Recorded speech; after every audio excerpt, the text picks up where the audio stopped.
you very much. I would now like to turn, because you talked about the financing returns, I would like to turn to Ato. Most of the time, when I travel around Africa and I find a lot of young entrepreneurs, everybody's complaining about the high inflation rate that we get from the banks, but I guess Ato will be sort of illuminating us in terms of how and what they look at in terms of bankability before they start investing in infrastructure like transportation. Thank you, Mr. Chair. Good afternoon, ladies and gentlemen. Thank you for the opportunity to be here. I work for Rand Merchant Bank. For those of you who don't know us, Rand Merchant Bank is part of the First Rand Banking Group.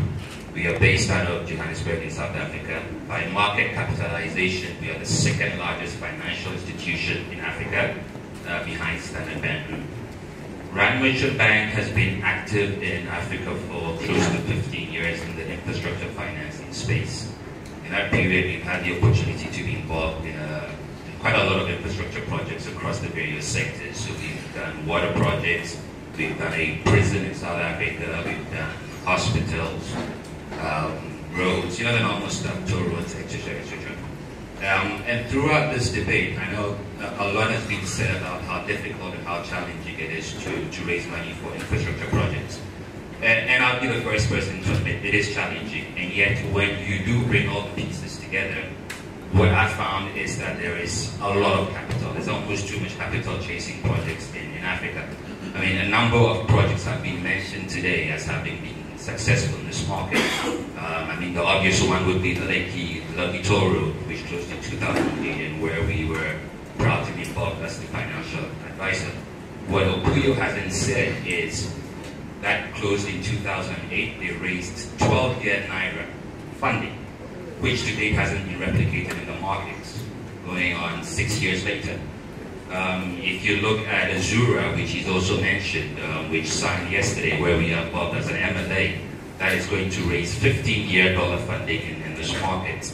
And then earlier on, the CEO of AFC, Mr. Ali, said they are looking to close the deal in Ghana, where again we are very proud to be involved as MLA. Also looking to, expected to close probably this month, and raising 15-year commercial debt. Now, it's one thing for a DFI to raise 15-year money, but for a project to raise 15-year commercial debt, I think talks a lot about how much appetite there is for lending across deals in Africa. It's not about the capital, it's about finding the right deal and putting it together. So as I kind of reflected on this question and so on, what matters most to me? There are probably three things, two of which have already been touched on, so I'm not going to spend a lot of time on it. I think the first is actually going through the process of proving up a project properly.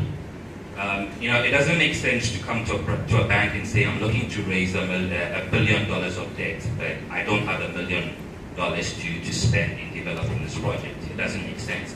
Infrastructure assets are a very particular type of asset in that the capital costs tend to be very high, and yet your revenue per capita tends to be very, very low because people don't want to pay. If you're using a toll road every day, you don't want to have to spend a lot of money every day. And so you have to go through quite a long process of matching up the expense line with the revenue line. It involves a lot of value engineering. It potentially involves some kind of support from government. So this takes time. And I think the point was made earlier. It's not about ideas. There are a lot of ideas. We need projects, and that means it has to be structured properly. So that's the first thing. The second thing is we need sponsors. I think it was Mr. Shamari who said earlier that there are a lot of individuals trying to develop projects in Africa, which is fair. I mean, there's nothing wrong with an individual trying to develop a project. But you need a sponsor who's been through it before, who understands what it takes, and who, probably more important than the rest, when it's going difficult, when it's going wrong, is able to step in. Again, I don't need to put you on the spot, but I think your project is a fantastic example of that. Most people in this room will know how difficult it was to actually start tolling. When you got the government involved trying to prevent tolling, etc., etc. And you need somebody who understands what is at stake and is able to put resources at risk, spend time to actually make sure the project develops as it should. So the only thing that hasn't been mentioned, which I'll talk briefly about, is the regulatory framework. Generally, the assumption is made that the regulatory frameworks across Africa are appropriate.